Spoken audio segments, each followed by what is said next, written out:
बात हो उसको जो है वो कंडेम किया है और मामलात को पार्लियामेंट में लाने की बात की है। अब इनसे कोई पूछे कि आपने अब से कोई 5 माह पहले जब तहरीक लब्बैक से एक रिटन मुआहदा किया, उस मुआहदे के ऊपर वज़ीर दाखिला के दस्तखत हैं, वज़ीर कानून के दस्तखत हैं, वज़ीर मज़हबी अमूर के दस्तखत हैं, और आपने उसमें वादा किया हुआ है कि हम पार्लियामेंट में ये मामला लेके जाएंगे और पार्लियामेंट के ज़रिए से फ्रांस के सफ़ीर को जो है मुल्क बदर करेंगे।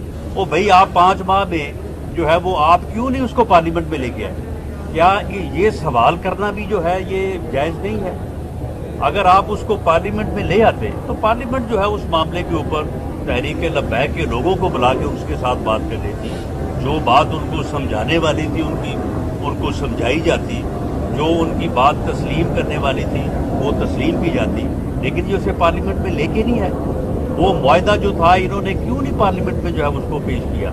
और फिर उस मुआहदे के ऊपर बाद में जो है वो 2 माह का टाइम लिया गया, और जब वो टाइम लिया गया तो उसके ऊपर जो मौजूदा वज़ीर दाखिला हैं सीधा टली साहब, इनके भी दस्तखत हैं, तो इन्होंने भी दस्तखत किए वहाँ पे।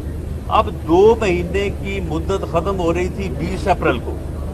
इनसे कोई पूछे कि आपने 20 अप्रैल से पहले हाफिज साद रिजवी जो कि तहरीक लब्बैक के सरबराह हैं उनको आपने क्यों गिरफ्तार किया? आपने 20 अप्रैल तक, जब तक आपका मुआहदा था, जब तक टाइम तय था, आप उसका इंतज़ार करते। अगर वो 20 अप्रैल को कोई मामला करते, कोई वायलेंस करते, तो उसके बाद जो है वो आप जो है वो एक्शन करते। तो आप तो इसके ऊपर आपने खुद एक जो है वो अपने